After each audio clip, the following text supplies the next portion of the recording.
StayCast, o podcast do mercado imobiliário. Fala, mercado imobiliário, mais um StayCast. Hoje eu tô lisonjeado aqui, muito feliz, né? O Pedro e a Brenda veio de Brasília só para poder gravar a aula do Unicorretor. Que é isso, hein, Pedro? Uma honra, hein? Convite.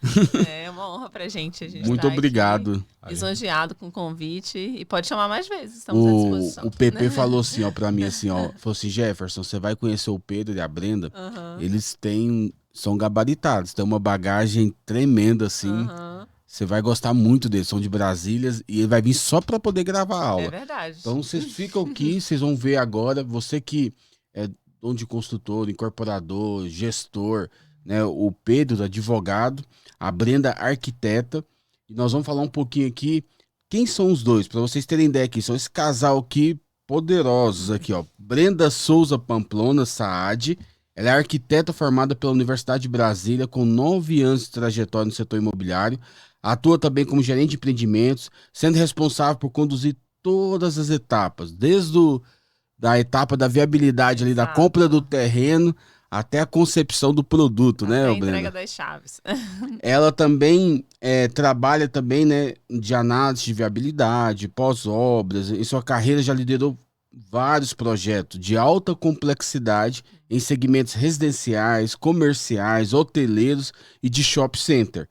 Está na fase final do MBA em gestão de projetos na construção pela USP e é movida pelo propósito de transformar boas ideias em empreendimentos bem-sucedidos. Exato. É isso mesmo? É isso mesmo, Jefferson.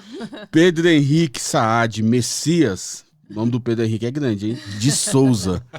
Que isso, hein, Pedro? É advogado, graduado pela Universidade de Brasília, UNB, com atuação e especialização nas áreas de Direito Societário, e MA de Fusões e Aquisições. Atualmente advogado e associado à Soleres Advogados Associados, onde presta assessoria jurídica às empresas em operações, secretarias e estratégicas. Sua formação sólida é visão analítica, destaca como profissional de confiança no ambiente corporativo. Muito bom ter vocês dois aqui. E aí, Pedrão? Opa, obrigado pelo convite. Pedrinho, outra aula. Foi boa a aula ontem? Foi excelente. Acabou sendo um exercício pra gente, né? Porque muitas vezes a gente tá no dia a dia, no trabalho, fazendo as coisas, só que a gente nunca parou como explicar e como explicar de um jeito a gerar valor pro corretor. Sim. Que queiram ou não, é a mola que faz o setor da construção se mover. Exato. Se ninguém vende, ninguém constrói. Exatamente. É isso mesmo. Brenda, eu sei que você trabalha hoje assim, numa das maiores construtoras que tem em Brasília. Sim. Eu vejo assim, vocês vêm muito de São Paulo também, você também são do Pará, né? Isso. Vocês têm uma visão transcultural do Pará, o Pedro é da Bahia. Isso. Brasília, ele é um mundo diferente, né? Brasília é um mundo diferente, né? A gente está privilegiado por estar numa cidade, numa capital que tem uma área tombada, né? Então, assim, é um museu a céu aberto que a gente chama. A Paula Otávio já está, né? A empresa que eu trabalho já está há 50 anos no mercado atuando, né? Em Brasília. Mas Brasília tem um potencial também, não só no plano piloto, que a gente recentemente até lançou um empreendimento que é o nosso penúltimo terreno na Asa Norte, né? Num dos bairros nobres lá de Brasília, na área tombada. Mas Brasília tem um potencial de crescimento muito grande nas cidades satélites. Então, assim, o mercado imobiliário em Brasília ainda tem muito para crescer. A dificuldade de terreno que existe aqui em São Paulo, em Brasília, Não tem isso. nas cidades satélites, tem um mundo de novas possibilidades, né? É mesmo? A gente está, por exemplo, indo para uma cidade satélite agora com força. Já lançamos um empreendimento recente em Samambaia e vamos fazer um shopping lá, vamos fazer outros tantos empreendimentos que no total são 5 mil unidades residenciais. Que isso. Então é um bairro que a gente chama bairro Paulo Otávio, né? Então, assim, Brasília tem muito potencial, muito potencial. E o metro quadrado de Brasília é interessante, porque é perto de Goiânia lá. Não tá valorizando mais que Goiânia? Como é que tá lá? Olha, Eu sei que tem alguns bairros que o preço é exorbitante. Sim. É porque o que é que acontece? Quando você vai, por exemplo, no Asa Norte, que é um bairro de alto padrão, valorizado, você não encontra, primeiro, aquela visual em lugar nenhum. Você está num espaço seguro, com uma paisagem arbórea exuberante, que é tudo que o Niemeyer, né, Lúcio Costa, principalmente Lúcio Costa, urbanista, pensou. Então, justifica-se o preço pela valorização, pela personalidade que tem aquele terreno. Então, ele é uma joia, né? Então, assim, acho que não tem como comparar as áreas nobres de Brasília com outras capitais, porque você não compra só a edificação, você compra a paisagem, você compra a localização, você compra a experiência de viver, de fato, numa superquadra. Eu quero entrar numa pergunta aqui, pessoal, que eu quero conhecer vocês dois. Como que a história de vocês se conecta com o propósito e o que move na rotina profissional de vocês dois? Porque um advogado, um arquiteto...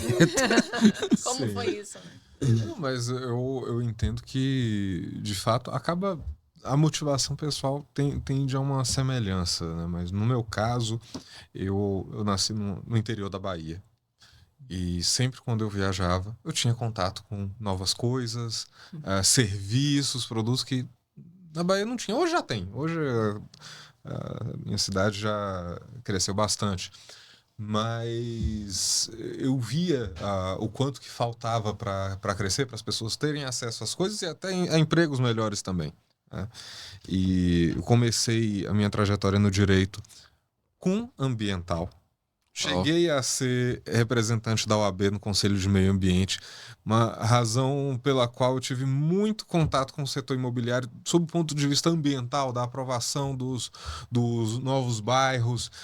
Cheguei a ser relator de algumas grandes obras, né, que é um órgão colegiado, uma pessoa vai relatar e recomendar os ajustes, e aí teve um empreendimento imobiliário grande que eu apoiei, e uma coisa que é interessante pensar, sob o ponto de vista dos corretores, e desviando um pouco da pergunta, mas já volto, é que Brasília e Goiânia hoje possuem o maior eixo de crescimento urbano do Brasil. Eu acredito então, nisso. Se tem um lugar para que a oportunidade imobiliária é em Brasília e Goiânia, e todo o caminho que envolve Brasília e Goiânia. Então, passando pelo Gerivá, tem gente querendo imóvel, e isso é importante que os corretores do Brasil inteiro saibam, porque é um lugar onde há oportunidade e há uma pressão para crescimento muito grande. Exato. E o que me moveu no ambiental é a mesma coisa que me move também no societário, que é estruturar negócios seguros, apoiar empreendedores a estruturar negócios seguros, né? O que vai dar qualidade de vida, o governo tem, sem dúvida, o seu papel, mas sem o empresário fazendo a parte dele, sem a economia crescendo, sem as pessoas decidindo empreender, não tem qualidade de vida. Não tem para o empregado, não tem para o próprio empresário, não tem para os consumidores, e esse progresso material só acontece sob uma base segura que o direito pode oferecer. Sim. Então, é também o que me move na minha atuação em direito societário.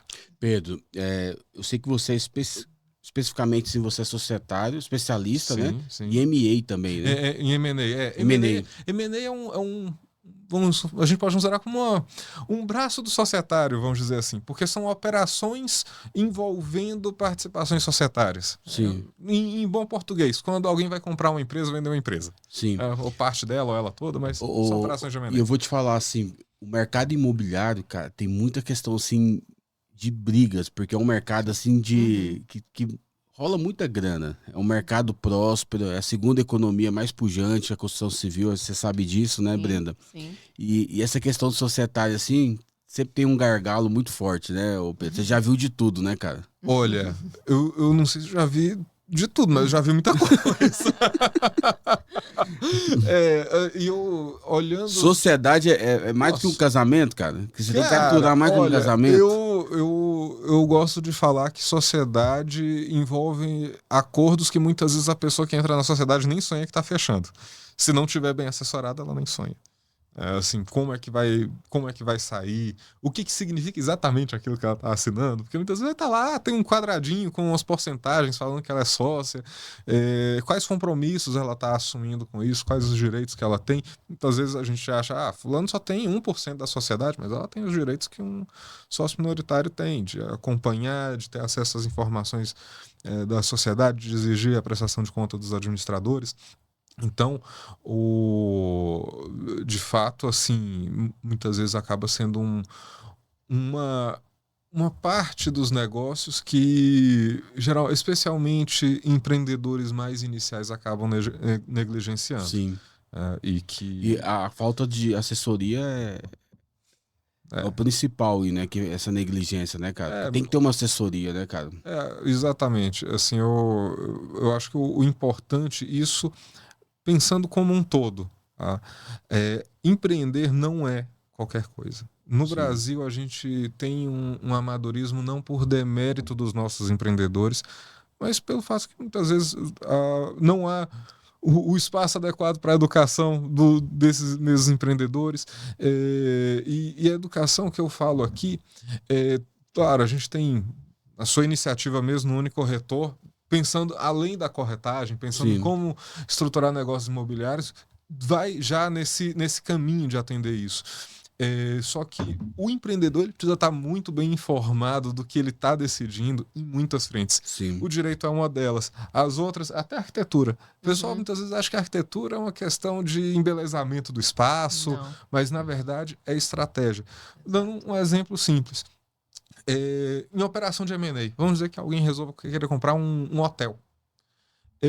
O valor desse hotel ele pode ser substancialmente alterado com um projeto arquitetônico decente para ele. Se o comprador sabe do potencial com base na arquitetura, não uma arquitetura simplesmente de elaborar um projeto e entregar, mas uma arquitetura estratégica, baseada em números, baseada no comportamento dos consumidores, o valor desse imóvel, que é o principal ativo de um hotel, pode subir bastante e a operação ser motivada, inclusive, com essa perspectiva, que muitas vezes o vendedor não está nem pensando naquele potencial. Ou vice-versa, um vendedor, né, pensando do lado do dono do hotel, que queira um investidor também. Então, não é só direito, não é só arquitetura, não é só finanças. Decisões de negócio envolvem uma visão muito completa para que haja efetivamente o máximo de desempenho nesses empreendimentos. Exato. Brenda, você já passou por todas as etapas do desenvolvimento imobiliário. Qual dessas fases você considera mais estratégica hoje para o sucesso de um empreendimento? Eu vou pegar... foi perfeita essa pergunta nesse momento, porque eu vou pegar um gancho no que o Pedro falou em relação, e você perguntou sobre propósito, né? A fase estratégica, que a gente também tem até um gráfico, agora esqueci o nome do autor do livro que também coloca esse gráfico. A primeira fase que a gente gasta menos e é a mais crucial para o desenvolvimento do projeto é a fase do desenvolvimento do produto, que é quando a gente define o produto para aquele terreno, para o empreendimento, né? Então é essa fase que a gente tem que ter o máximo de cuidado. Por quê? Tem que ter uma pesquisa de mercado adequada, tem que entender a localização onde está esse empreendimento, tem que entender o público que está ali, que a pesquisa de mercado vai te dizer, quanto eu tenho de custo para investir, qual é o planejamento estratégico da empresa, se está alinhado com o planejamento estratégico da empresa, se aquele produto, o que ele está dizendo sobre a empresa, o que ele está dizendo sobre o cenário da cidade no momento. Então, uma confluência de decisões que vão nortear o desenvolvimento daquele empreendimento. Porque, por exemplo, a gente como arquiteto urbanista, né, a gente tem a responsabilidade de fazer um empreendimento que vai se eternizar na cidade. Então, uma responsabilidade gigantesca. A gente está fazendo um empreendimento para um momento específico, né, para um cenário específico de um dia, 2 dias, de um mês, de um ano. Não, a gente está fazendo um empreendimento para se eternizar. Isso é muito... Imagina o arquiteto do Coliseu, né? Exatamente. Meu Deus, perpetua até hoje, né? Então, assim, ele vai se eternizar e ele tem que ser... Pode ser um empreendimento que ninguém olhou para aquele bairro e falou, nossa, esse bairro está degradado, ou não tem um público que eu quero. Então, por que o empreendimento não muda a realidade daquele bairro? Ele pode mudar a realidade daquele bairro, ele pode dar até um novo nome para aquele bairro, dependendo de como for o sucesso dele. Pode trazer pessoas que não foram pensadas para ali. Então, ali, o projeto ele é fundamental. Não é simplesmente fazer uma conta, não. É uma estratégia, que nem o Pedro falou. Então, olhar a pesquisa de mercado, olhar o planejamento estratégico da empresa, olhar o público e entender custos. Porque se também eu tenho um grande plano, não tenho dinheiro para viabilizar, né? Então, isso tem que estar totalmente alinhado e equilibrado. Então, é a etapa de desenvolvimento de produto. Você sabe que tem incorporadoras que tem um feeling e tem um olhar do dono. É o cara que coloca, que projeta, que idealiza, que ele consegue colocar e transmitir a essência dele. Sim. E às vezes os arquitetos têm que transmitir a visão do dono, que é aquilo que ele quer realmente. Isso para um arquiteto. Como é que ele lida e como é que ele joga esse jogo? Eu tô na posição do arquiteto e do lado do dono, né? Sim. Assim, só que o que é que acontece?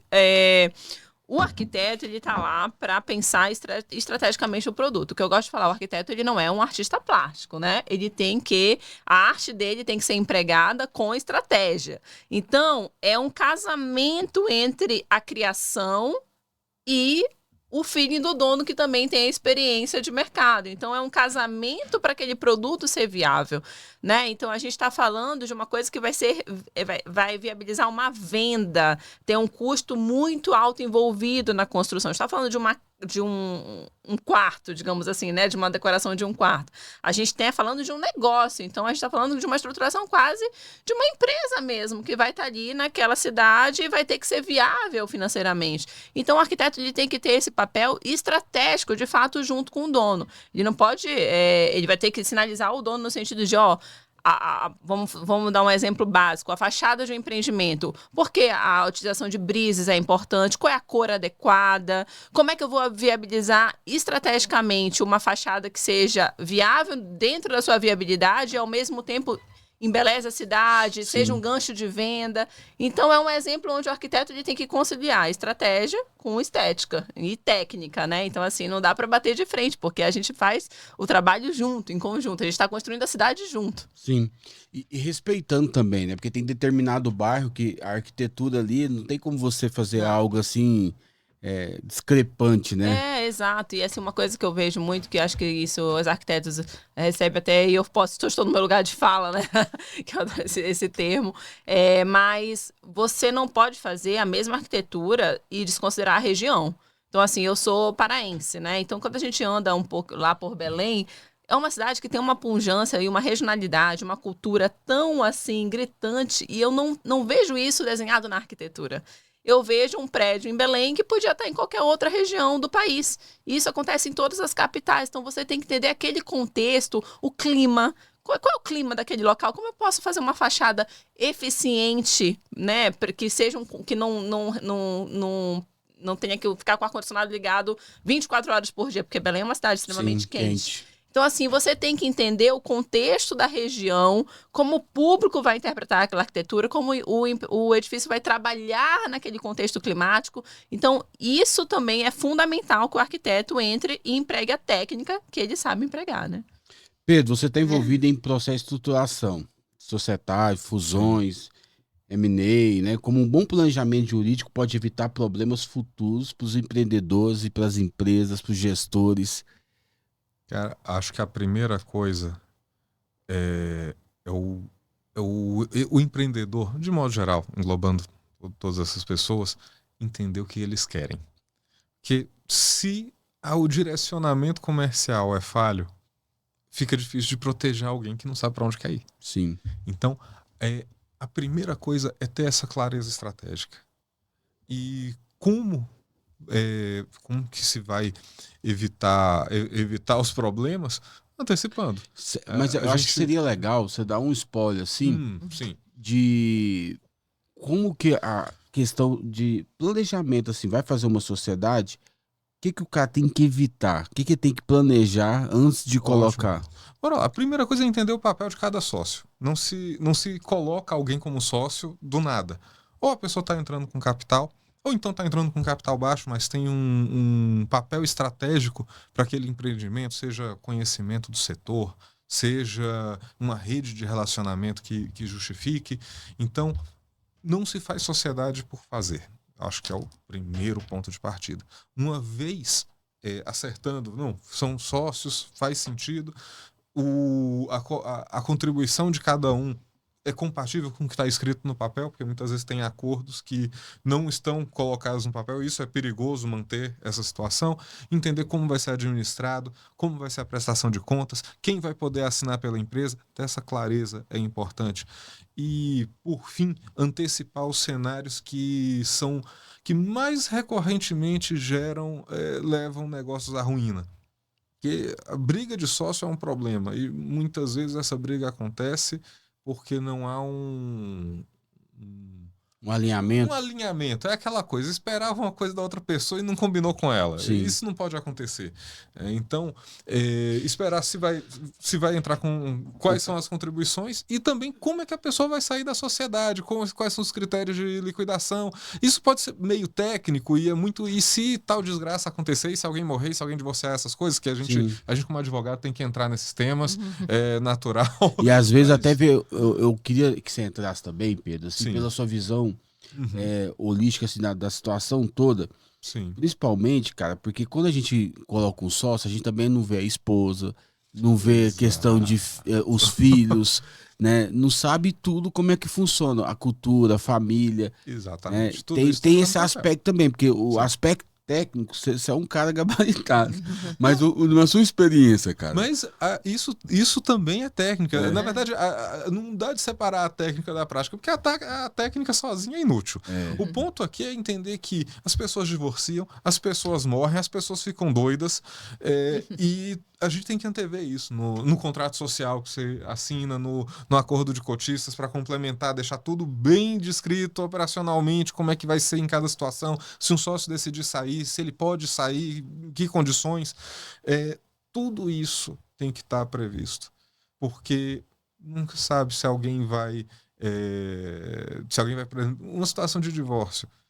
Que muitas vezes vai ter uma discussão ali sobre aquelas cotas que faz parte do patrimônio comum do casal, geralmente, vai ter um casamento numa comunhão parcial, e é importante que o cônjuge, né, desse sócio assine lá, concordando com o critério de apuração de haveres, que é quando vai ter que liquidar as cotas, passa por situações, quanto vai ser recebido, como vai ser recebido. Se a gente deixa sem regra, vou deixar como está no Código Civil, tem que apurar e pagar em 90 dias. Eu não conheço nenhuma empresa que sobreviva a uma porrada dessa em 90 dias, a menos que seja uma participação mínima ali, vai ser sentido e eventualmente pode fazer a empresa quebrar. Então é importante ajustar o acordo de uma maneira que proteja a empresa. Pedro, eu sei que a sua especialidade também é M&A. Em inglês eu queria que você traduzisse. Merge aquisições. Funções e aquisições. Funções e aquisições. Ou então, em bom português, compra e venda de empresa. Porque às vezes a pessoa olha essas expressões em inglês. Cara, isso aqui tá no nosso dia a dia. Em algum momento a empresa vai dar certo, vai ter investidor, isso já é uma operação. Ou então o cara resolve vender, tem alguém interessado. Não precisa ser um fundo de investimento com o pessoal daqui de São Paulo falando inglês, não. Pode ser 2 amigos, um querendo comprar a empresa do outro. E isso aqui já envolve uma série de cuidados que é importante ter, porque para ser bom para todo mundo. Meu amigo. E deixa eu te perguntar uma coisa assim. O que você vê de mais gargalo, assim, que mais problema na questão societária, assim, hoje, você enxerga? Olha, de modo geral, a falta de clareza quanto ao que a pessoa está assinando. Ela não imagina que ela está assinando ali que a falta de uma cláusula de exclusão extrajudicial de sócio pode tornar difícil a sustentação da empresa caso algum sócio resolva aprontar ou surrupiando alguma coisa que não deveria, ou então abrindo um concorrente do lado. Acontece, cara. Essas coisas acontecem. Como agir rápido? Como evitar essas situações? O que fazer nessas situações? Ou então também critério de apuração de haveres, que isso, a briga no judiciário sempre acaba girando em torno disso. Fulano não pagou do jeito que deveria. Então, deixar tudo isso bem acordado. Eu não vejo propriamente uma questão, porque cada caso vai surgir uma questão diferente, mas de modo geral é o grau de consciência do empresário ao firmar esses acordos. É importante que haja um grau de consciência sobre cada ponto que está sendo fechado. Sim. Né? Então, e não só também nas estruturações, mas até olhando aqui para operações de M&A, né? Compra e venda de empresa, vamos falar assim, que eu acho que para ficar claro para todo mundo, né? Essas operações têm uma sequência de atos que, de modo geral, não é nenhum Não é nenhum bicho de 7 cabeças, mas é preciso que tudo seja entendido. Primeiramente, você vai fechar um contrato, que aí vai estar lá, memorando de entendimento, carta de intenções, enfim, vai ter uns nomes em inglês ali, mas no fim das contas, o que a gente está regulando aqui é como vai ser a negociação. Porque depois de geralmente acertou preço, acertou o essencial ali, vamos continuar, assina-se esse documento, vai ter due diligence, que é um nome complicado para falar, o comprador vai fazer um check-up na empresa, ver se está tudo certo, ver se não está levando uma apuração, né? Uma apuração. Só que também tem muita malandragem, muitas vezes o cara só está querendo descobrir segredo da empresa, tá falando que quer comprar. Então, tudo, a dinâmica da negociação envolve, assim, vários pontos que merecem atenção. E aí você tem como amarrar também, porque se o cara quiser sondar a sua empresa, você consegue pôr uma multa contratual ali. Exato, tem que... Então, essas etapas são importantes até chegar na etapa que você fecha o contrato e depois você tem também o fechamento da operação, que é a alteração lá no contrato social, ver se todas as condições acordadas foram cumpridas. Então, é uma negociação longa. Eu até brinco que no final todo mundo está querendo matar uns aos outros ali, porque tende a ter tende a ser um pouco estressante, mas é importante entender que desde o início os cuidados precisam ser tomados. Sim. Brenda, quais foram os projetos e operações que marcaram sua carreira até aqui? Vamos lá. Eu sei que você trabalha no incorporador de costura grande. Qual foi assim que você que foi emblemático? Olha, eu comecei, né, contando só um pouquinho, né? Comecei na Polo Otávio como estagiária, né? E passei depois para trainee, virei coordenadora e virei gerente. Logo de cara eu recebi um desafio de fazer um projeto executivo de um empreendimento, né? Que aí foi marcante no sentido desafiador, que eu era trainee ainda, mas marcante no sentido do produto foi o Manhattan Shopping, né? A gente teve quando eu recebi esse projeto, ele já estava há muito tempo na casa, já era um projeto que já tinha passado um bom tempo, então a gente tinha que atualizar esse projeto para o cenário em que ele seria lançado. Isso. E aí, eu pensei como a gente consegue gerar um conceito para esse projeto que ele consiga se destacar na cidade, né? Eu estou falando de Águas Claras, que é uma cidade satélite lá em Brasília também. E acabou que a gente chamei, né, um escritório de arquitetura e design, né, que fez o conceito da fachada, o conceito de iluminação e o conceito paisagístico do projeto. E acabou que esse projeto ganhou um prêmio internacional. Olha isso. Então, assim, exatamente. Então, Manhattan, né? Manhattan, exatamente. Então, assim, eu acho que o que é que aconteceu? Ele já nasceu premiado. Então, isso foi sensacional. E eu acho que falta para o mercado entender também quais são esses prêmios que o empreendimento pode ganhar. Por que não se candidatar no prêmio internacional? A gente tem arquitetos incríveis no Brasil, com um potencial gigantesco, então a gente pode ir buscando essas premiações, porque isso é um valor de venda extraordinário para o produto, né? Que legal, hein? Então a gente conseguiu trabalhar essa premiação ao longo de todo o processo do lançamento, e até hoje ele é conhecido pelo shopping que já nasceu premiado, né? Então, assim, acho que esse foi o grande case aí de sucesso que eu tive durante a minha carreira aí. Eu diria até que essa ousadia é importante para a gente ter mais prêmios no Brasil, porque geralmente eu acho que o Brasil tem menos prêmios do que deveria em relação a design, arquitetura, porque falta a ousadia de chegar e concorrer. Fazer. Até a altivez de concorrer. Com o pessoal fora do nosso Brasil. Público aqui, a maioria é corretor, né? O mercado imobiliário, principalmente na parte das vendas. E às vezes é um paradoxo muito grande, assim. Porque você sabe quem trabalha interno numa construtora, numa incorporadora, comercial, ele é diferente do comercial do time de vendas, que está na linha de frente. Mas a concepção de tudo que vai vender, dos produtos, Brenda, é uma coisa assim que começa tudo na cabeça do arquiteto, na cabeça dos engenheiros, na cabeça de todo mundo, e tem que ser transmitido para o time de vendas. Sim. Né, de uma forma contando história, transmitindo a essência do produto. Sim. Isso aí que ganhou um prêmio é muito fácil vender. Muito, E assim, eu acho uma coisa que você falou que realmente é uma questão, acho que de todas as empresas, né? O time de vendas com o time de criação, o time de engenharia, arquitetura e engenharia. Eu falo que tem que andar junto. Porque a criação do conceito, a criação do empreendimento, se ela não for transmitida de maneira adequada para o corretor, ele não vai conseguir vender. Sim. Ele tem que entender de ponta a ponta o produto. Ontem, inclusive, gravei uma aula extremamente interessante falando sobre como ter segurança na hora da venda em relação aos termos técnicos, em relação a saber, de fato, que você pode ou não pode prometer para o seu cliente de maneira e falar com o seu cliente de maneira técnica e com autoridade. Então, o corretor, quando eu treino também os corretores nos lançamentos, eles têm corretores que fazem diversas perguntas e tudo mais, você tem que estudar o produto na profundidade, saber todos os ganchos de venda, transformar o que não é bom em algo bom, justificando. Então, por exemplo, eu dei o exemplo de um empreendimento que ele não tem a máquina de lavar nem tanque no apartamento, mas eu tenho uma lavanderia coletiva que ela vai ser inserida no serviço pay-per-use, então isso vai trazer facilidade para você no seu dia a dia.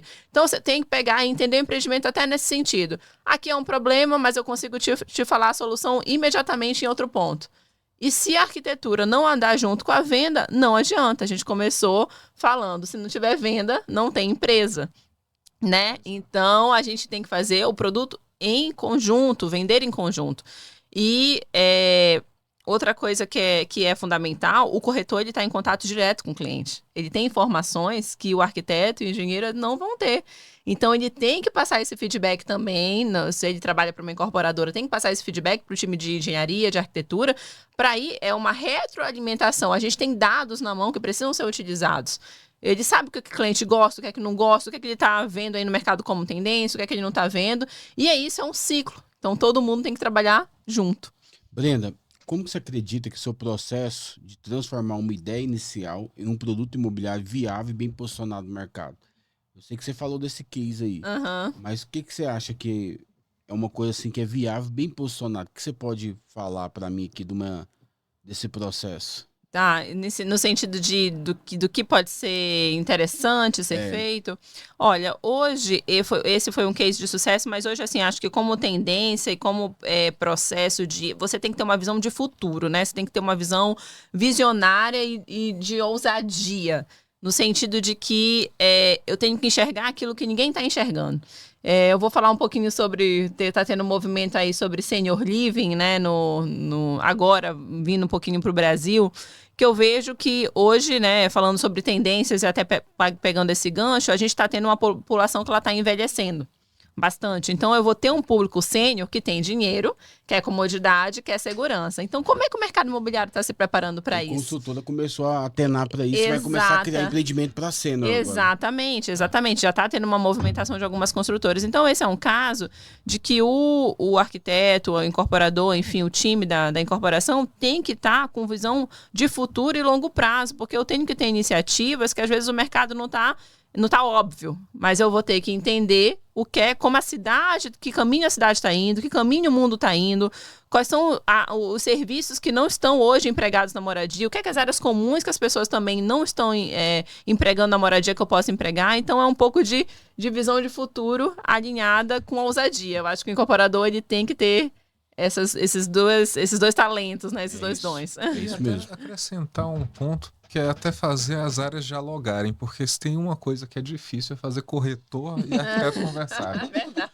Assim, e é uma coisa curiosa que eu acho que isso diz mais sobre os arquitetos do que propriamente sobre os corretores, porque quando a Brenda foi lá falar com os corretores, começou a ter esse diálogo. Melhorou 100%. Gente, não, e eu vou falar... Você traz a concepção da história, 100%. Né? O storytelling Exato. vende muito, né? Muito. E o ponto de vista técnico também, porque é importante. Né? Exatamente. Eu falo mais, o curso que ela deixou na plataforma do Unicorretor, boa. Maravilhoso, porque é resultado de um diálogo intenso dela com os corretores para ajudar eles a vender. E essa segurança traz até uma questão de segurança jurídica, também. Porque eu tenho que vender um imóvel, eu tenho que saber o que eu estou prometendo para depois, no futuro, o cliente não ver aquilo como uma condição de venda e ele não pode fazer. Sim. Né? Ô Pedro, eu queria te perguntar nisso também. Como você enxerga o papel estratégico de um advogado no crescimento de uma empresa além do jurídico?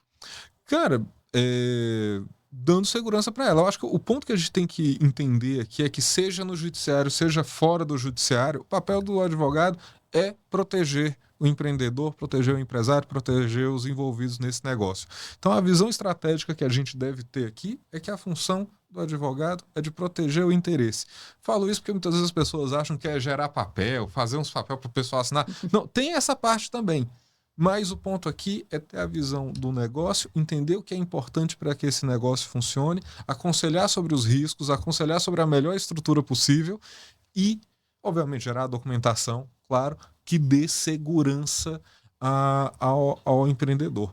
Portanto, eu diria que não é nem além do jurídico, mas contextualizando o jurídico dentro de um contexto estratégico para a empresa. Sim. Brenda, eu vi você falando aí, eu queria até voltar um pouquinho nisso aí. Quais foram os principais pontos de atenção de gestão de um empreendimento do ponto de vista técnico humano? Certo. Por exemplo, você falou desse shopping aí. Eu gostei muito porque você falou que já nasceu premiado. Isso. Teve esse aspecto técnico muito profundo.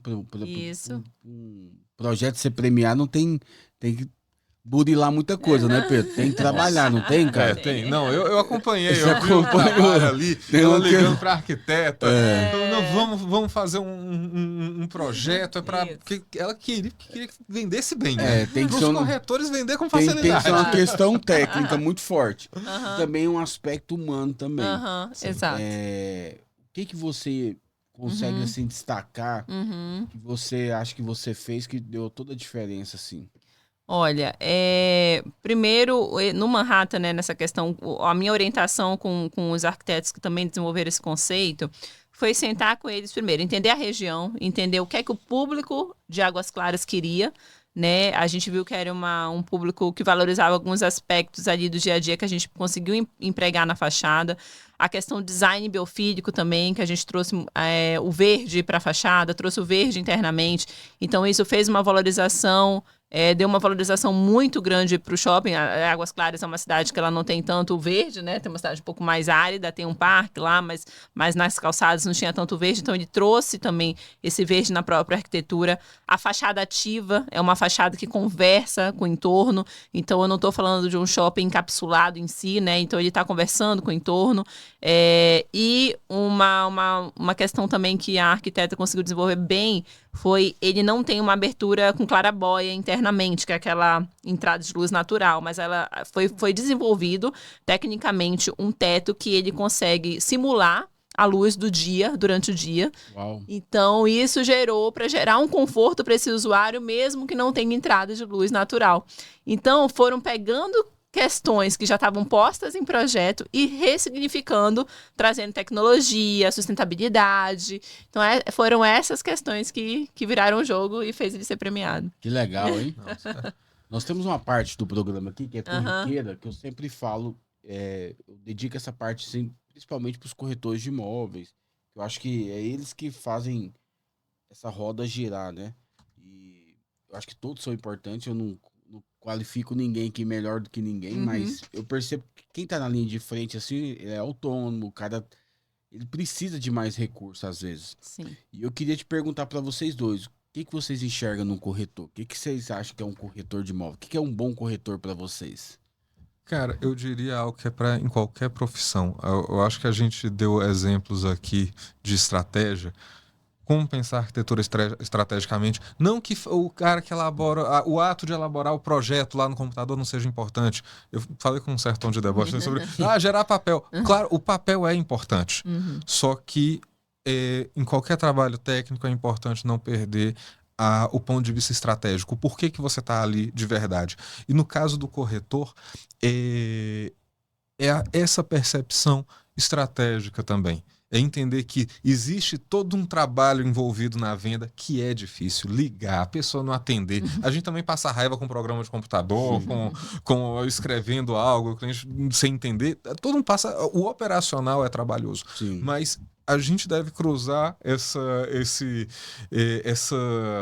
essas fronteiras do trabalho pensando sempre no papel final. E o papel final do corretor é garantir uma venda segura para os dois lados, é garantir que as coisas se concretizem, e isso envolve uma noção de direito, uma noção de arquitetura, uma visão de psicologia. É tudo, né, Pedro? Então, o corretor estratégico, ele é muito necessário, eu acho que em qualquer... Seja como autônomo, seja dentro de uma construtora, é algo que é bem importante e é um trabalho que deveria ser mais valorizado pela sociedade, pelos construtores e pelos próprios corretores. O Pedro é profundo que ele fala. Ô Pedro, mas vou te falar uma coisa, mano, que a sua visão analítica das coisas assim, é questão de segurança mesmo. Exatamente. Você tá na sua zona de convergência total. É advogado mesmo, né? Eu vou falar de uma maneira mais poética, então, aqui. Para mim, na verdade, assim, acho que a arquitetura e o corretor na linha final, ele vende sonhos, né? Ele vende um lar que a pessoa vai morar, ou ele vai vender uma sala que a pessoa vai construir um negócio. Então, assim, isso é muito delicado. A pessoa, às vezes, juntou o dinheiro de uma vida, ou está presenteando um filho com um apartamento, ou está abrindo uma empresa, está comprando uma sala. Então, isso é extremamente delicado. Então, acho que o corretor ele tem que olhar esse lado também humano e olhar que aquilo é um sonho que a pessoa está realizando naquele momento, e ele está sendo parte, ele está sendo um agente que vai viabilizar esse sonho. É isso. Assim como o arquiteto viabiliza, assim como o advogado garante segurança. Exato. Então é sobre isso. E um bom gestor, Pedro? Pra você, um bom diretor de vendas. Você sabe o que funciona um diretor de vendas lá na construtora. Não, eu sei o quanto ele rala. Depois ele vem aqui conversar com vocês. Nosso que a gente quer trazer aqui. O que é um bom gestor pra você, cara? Cara, um bom gestor envolve uma visão completa e uma capacidade de decidir. E decidir aqui não é simplesmente escolher. É entender o que está em jogo e decidir. E saber o que priorizar. Que é o processo de decisão de uma empresa, é feito no dia a dia. Então, olhar para o curso lá, essas faculdades conhecidas e tal, eles dão a base. Mas no dia a dia, esse conteúdo é importante. Quem não tem que correr atrás. Quem tem, parabéns, tem que botar em prática. Mas essa visão precisa do que importa e onde agir, eu diria que é essencial. Para mim também um bom gestor, né? Não, para você é o diretor. Diretor, pronto. Então vamos lá. O diretor de vendas, descreve especificamente. O Fábio aí que a gente tá querendo trazer aqui, porque o cara é fera. O que o Fábio entrou, né, recentemente também aí na Paulo Otávio e mudou muito o jogo, assim. O que é que eu vejo? Primeiro, gana de fazer acontecer.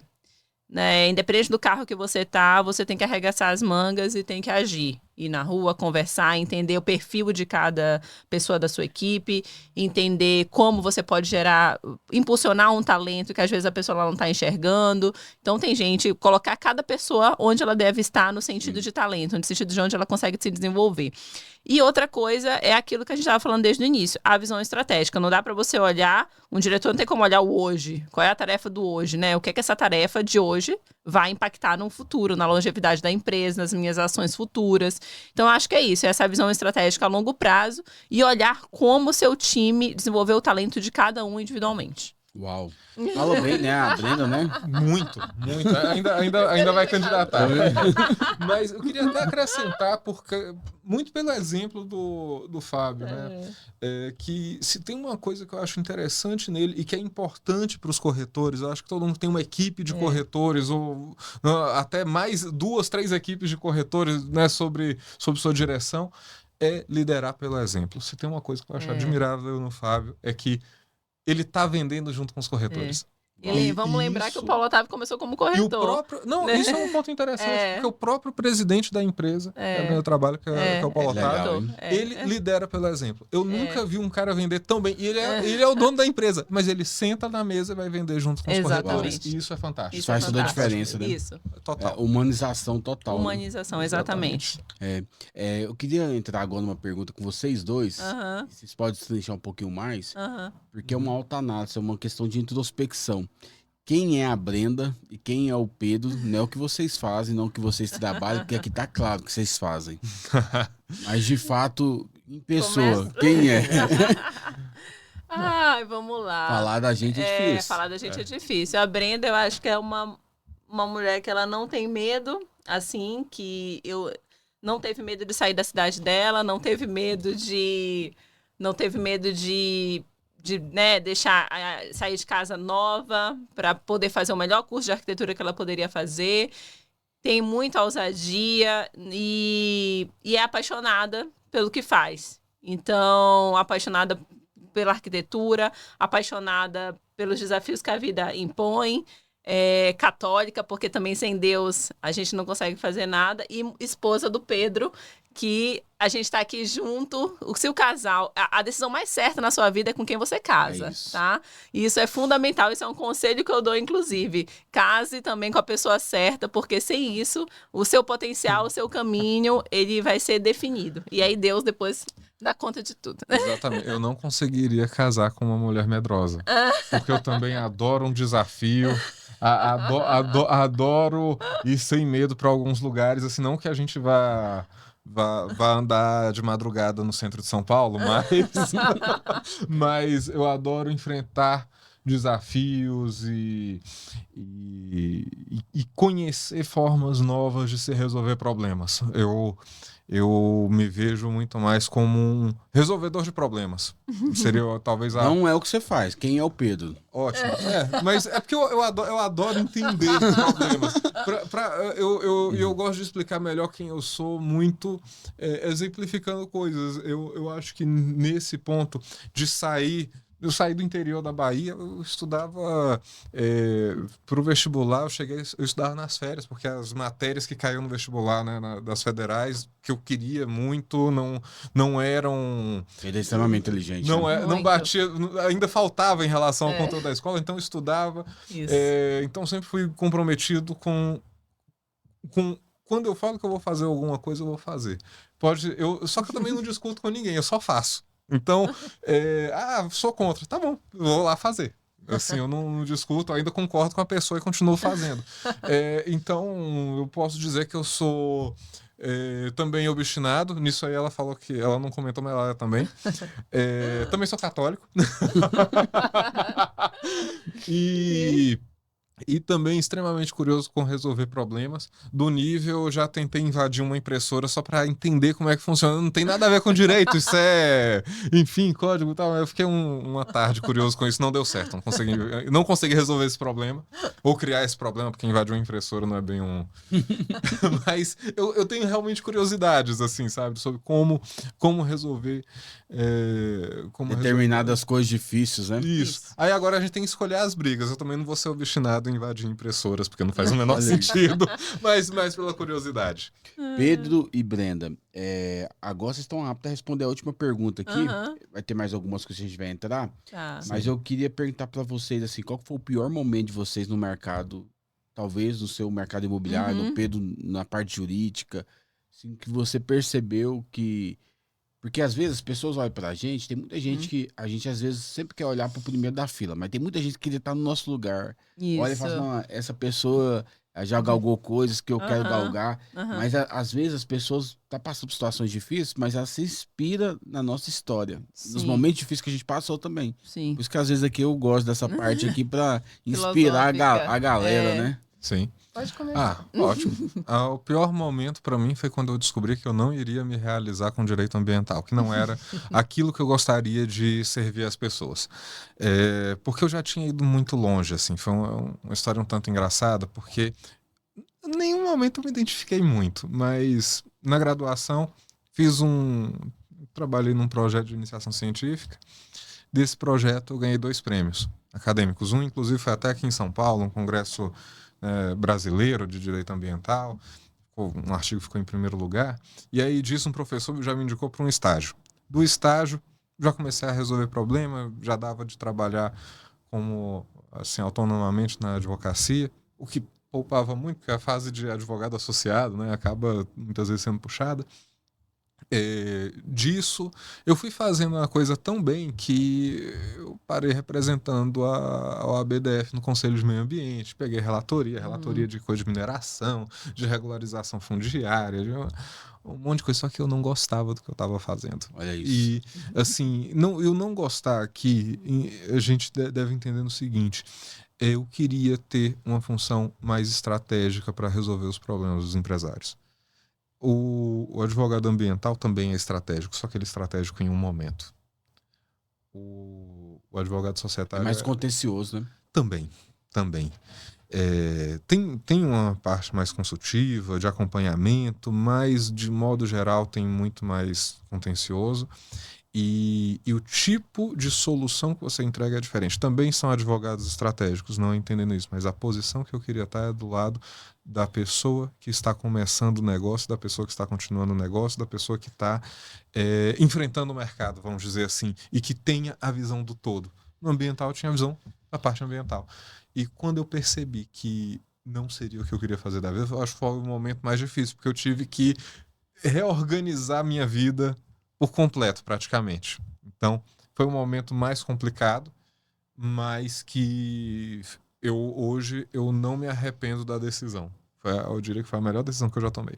Tem muita gente nessa jornada aí, cara. Tem. Você falou aí, por isso que é importante falar, sabe? Exato. Às vezes as coisas que a gente passa... Sim. Porque você trabalhar no que você não gosta é a pior coisa que tem. É a pior coisa, não. E aí, para essa virada, foi muito, né? O Pedro se esforçou muito para virar a carreira para um outro caminho. Isso também não foi fácil. Mas a pessoa tem que ter paciência. Isso, exige muita paciência. Exato.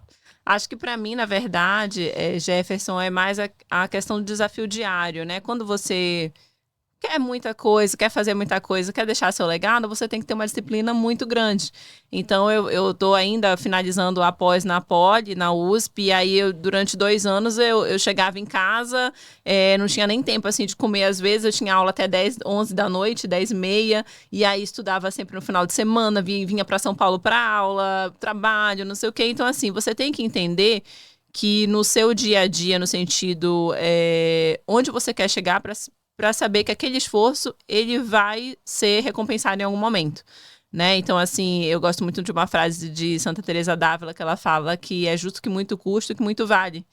Então, assim, o seu esforço ele vai ser recompensado, né? Então, falando um pouquinho do desafio pessoal, foi muito nessa fase de fazer essa pós-graduação com a vida diária dessa rotina de trabalhar, né? De cuidar, enfim, da casa, enfim. E aí, outra coisa que eu acho que nos desafio no mercado imobiliário, no meu dia a dia na Paulo Otávio, primeiro, assim, eu tenho pânico de fazer um empreendimento que não venda.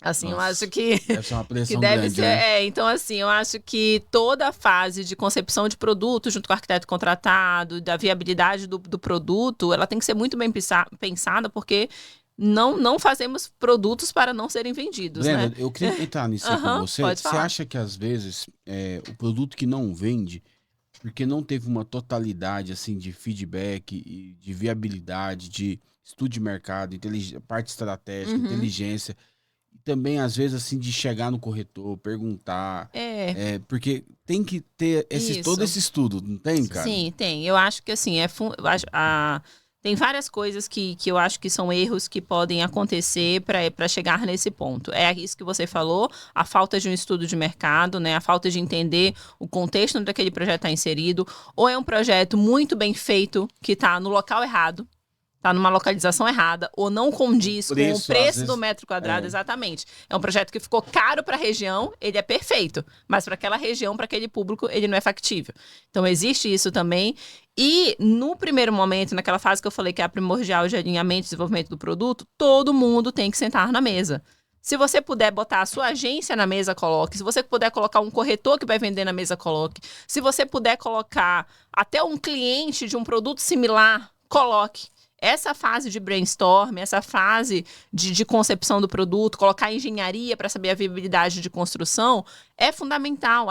Essa primeira fase inicial, todo mundo tem que dar opinião e toda opinião vale, porque todos vão ser agentes no desenvolvimento desse projeto. Então, eu acho que a falta também de comunicação entre as áreas, ela pode frustrar muito o desenvolvimento desse produto, né? Então, assim, tem essas 3 questões aí que tem que ser muito bem trabalhadas. Sim. Eu queria estar no bloco com vocês aqui sobre mercado, tendência e futuro. Perfeito. Quais as tendências que você vê hoje no mercado imobiliário e jurídico que todo profissional deveria ficar atento? Cara, eu acho que falar de inteligência artificial já ficou meio banal, mas o ponto aqui é como usar esses recursos de maneira inteligente. Eu vou dividir a resposta em dois pontos. Ponto de vista prático. A inteligência artificial vai reduzir bastante o nosso trabalho em coisa maçante.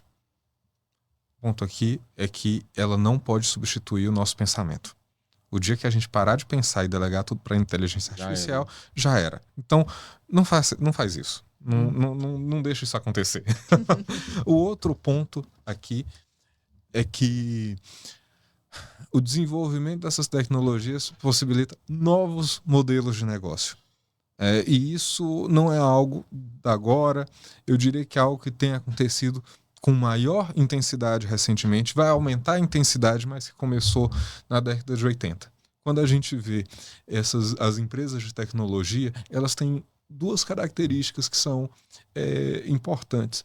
Primeira é que, geralmente, elas oferecem uma solução que a gente nem sabe que precisa. Até 95, ninguém estava querendo saber do Google, porque não sabia que existia. Quando descobriu, todo mundo quis usar. E um outro ponto é que a competição nesses mercados disruptivos, né, pessoas que oferecem produtos muito diferentes, é que o ganho de escala é um ponto essencial. Então, se você tem um negócio voltado para a área de tecnologia que tenha por característica a disrupção, então assim, não é montar um aplicativo para pegar carro, porque o Uber já existe, já tem até concorrente, já tem se tornado cada vez mais um mercado tradicional, mas usar inteligência artificial para descobrir leads para você poder abordar, que sejam abordáveis, ou alguma coisa assim. Não sei se isso já seria disruptivo, porque eu não estou muito no campo das vendas, mas o ponto aqui é que o ganho de escala é importante, portanto, receber investimento é importante. Então, o ponto aqui é que modelos de negócio disruptivos devem ser pensados como tal, como startups que, portanto, você precisa estar preparado para receber investimento e fazer esse negócio decolar. Sim. Isso. E aí, Brenda, você vê o futuro da arquitetura voltado para o negócio imobiliário? Sim, então, o que é que eu vejo, assim, de tendências, né, e desafios? Primeiro, sim, a inteligência artificial. Recentemente eu fiz um curso de como está sendo fácil, assim, hoje. Fácil não, né? Vai otimizar muito o trabalho do arquiteto. É até um programa que ele consegue fazer vários tipos de plantas de tipologia, que você consegue gerar 1000 possibilidades de plantas para o empreendimento. Coisas que o arquiteto, né, ia ter muito... Coisas que a gente, às vezes, nem ia pensar. A inteligência artificial já está pensando numa possibilidade de planta para aquele empreendimento que pode ser a solução para aquela área. Então, isso é sensacional. Então, hoje tem muitos aplicativos que já vão otimizar muito o trabalho do arquiteto. E outra coisa que eu vejo é que já tem, óbvio, incorporadoras fazendo, que são as moradias com serviço. O que é que eu vejo? O futuro é, primeiro, comodidade, facilidade e qualidade de vida é tempo. Então, eu vejo a moradia no futuro atrelando essa questão da inteligência artificial, de maneira que consiga otimizar a vida da pessoa naquela habitação.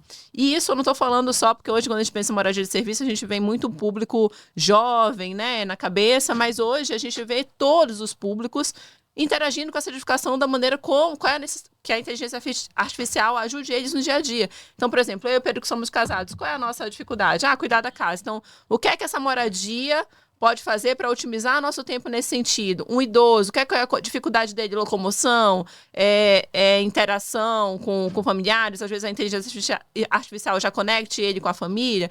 Então, eu acho assim, hoje a tendência da moradia é atrelar a serviço, é atrelar a tecnologia. E quem descobrir isso, rapidamente fazer acontecer... Vai estar no topo. Vai estar no topo. Eu queria acrescentar em relação a isso, porque muitas vezes a gente pensa em inteligência artificial como equivalente ao chat GPT, né? E aquele texto saindo ali. Mas o ponto aqui é entender que a inteligência artificial vai muito além. Eu diria que é quase... A gente não tem noção, né, Pedro? Exploração de petróleo, tá usando inteligência artificial, vai ficar cada vez mais rápido. Beneficiamento de produto mineral, tá usando inteligência artificial para baratear, para a gente ter melhores materiais. Lembrando que cimento no Brasil é algo que sempre pode melhorar. É uma coisa que eu já ouvi de 3 arquitetos diferentes. Eu fiquei assim, não, então se esses 3 estão falando e tem experiência internacional, então faz sentido. E o ponto aqui é entender que esses negócios disruptivos, eles muitas vezes não estão no óbvio no dia a dia. Sim, eles vão estar em soluções dentro do setor imobiliário que são, a princípio, extremamente técnicas. Pedro, mas eu vou te falar uma coisa assim, que eu acho que as grandes tecnologias, assim, eu acho que ela tem como pivotar muita coisa ainda, mas tem muita coisa que eu acho que não tem como você mais entrar no jogo, assim, porque essas big, como é que fala, que essas grandes empresas, igual a Apple, o Google, ChatGPT, OpenAI, elas fazem tudo M&A com empresas pequenas que vão entrando. Antes que elas percam espaço.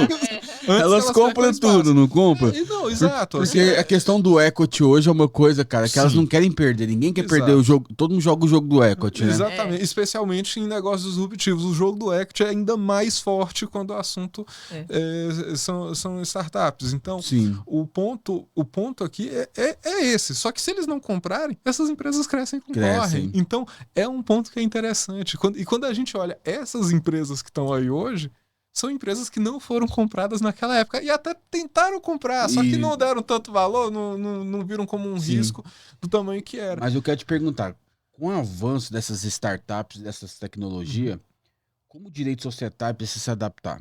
Cara, bora lá. Eu acho que a primeira coisa... Porque eu vou te falar, cara, o mundo das startups, eu tenho algumas startups e eu falo que ele é meio complexo. Na questão, assim, às vezes, de você... Às vezes vender a parte da empresa, de questão de investidor anjo, né? Essas questões tudo, porque foge um pouquinho do contexto. Sim. Mas a pergunta pelo que eu vi é mais no sentido do direito, que vai mudar para o direito, né? Eu diria que a primeira coisa mais importante de todas gerar documento sempre vai ser importante, só que vai ser cada vez mais ágil, mais simples. O papel estratégico de aconselhamento vai ser o foco aqui.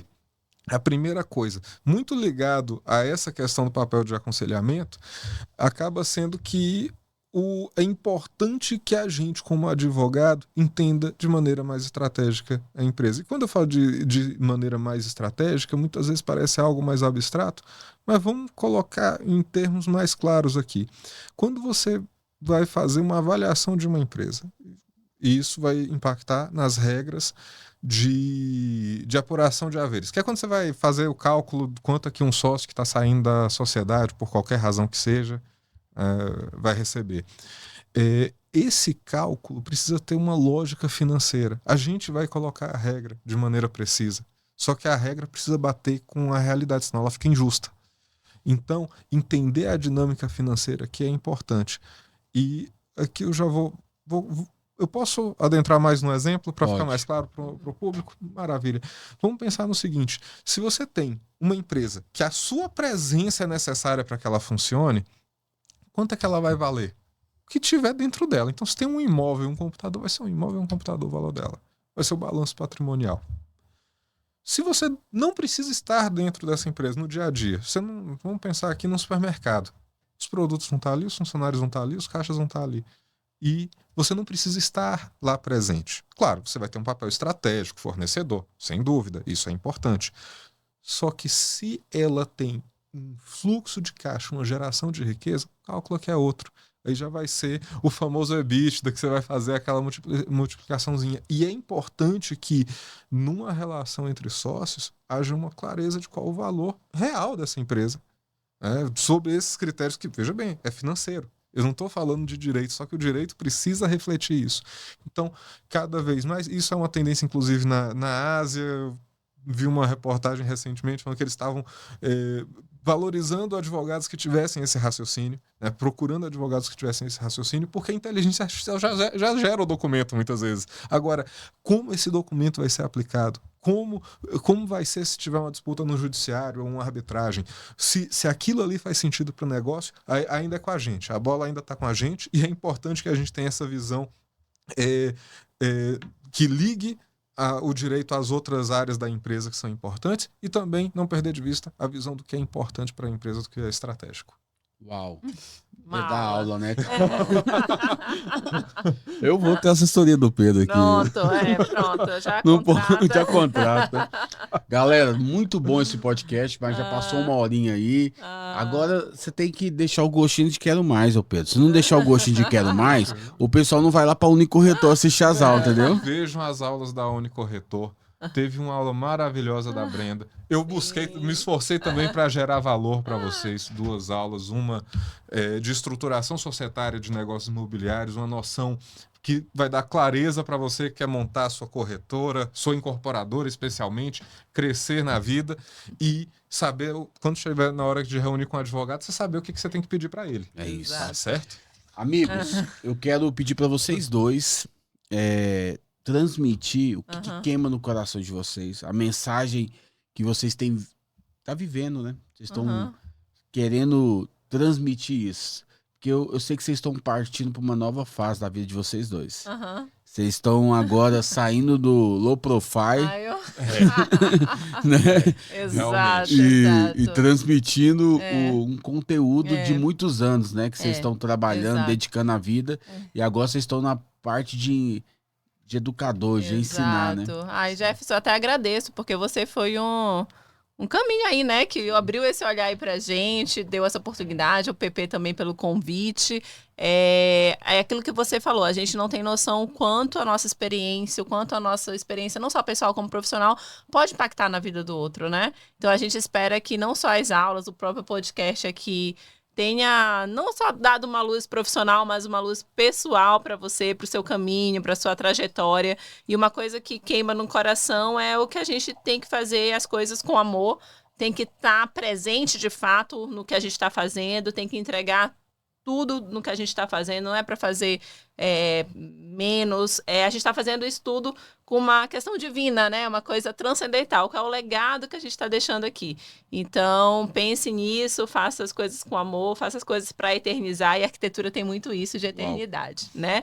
E, enfim, depois a gente pode deixar nossas redes sociais. Sabia que eu fui na Espanha, eu vi a questão das igrejas que Gaudino fez. Sim.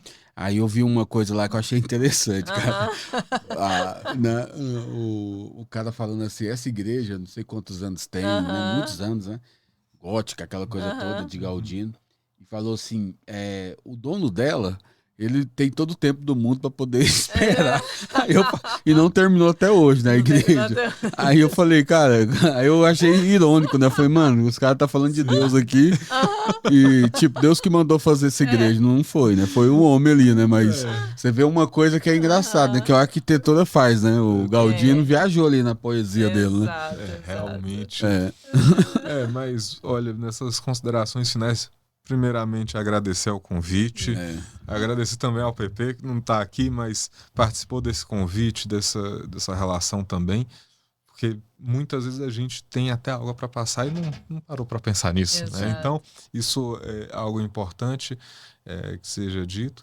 E a mensagem para os corretores que acompanham, aqui a Unicorretor, acompanha o podcast, o pessoal de diversos papéis no setor imobiliário também, que eu imagino não seja só corretor, mas o pessoal que quer crescer no setor imobiliário, eu acho que a mensagem é ter garra, ser estratégico e não perder a vontade de crescer. Eu acho que o Brasil está precisando disso. Enquanto tiver gente na rua passando fome, está faltando empresário para dar emprego para essas pessoas. Então, o ponto aqui é ter essa garra, ter estratégia, correr atrás, entender, porque é isso que faz um negócio dar certo. É isso. Tá? E é nesse sentido também que a gente buscou contribuir aqui com as nossas aulas, que sendo a gente espera ainda melhorar a qualidade das nossas aulas, que foi a primeira vez que a gente fez, então foi desafiador para a gente, mas eu acho que se os amigos corretores que estão aqui já acompanhando já estão aqui, é porque eles já estão nessa filosofia. Já deram o primeiro passo. No processo de evolução, né? Exatamente, é continuar caminhando. E essa evolução faz diferença, não faz? Total. Vamos elevar o nível, né? Exatamente. Todo mundo eleva o nível junto, o mercado melhora, tudo melhora. Sim. Galera, Deus abençoe, tamo junto. Rumo ao topo, mais uma vez, obrigado. Tchau. Tchau.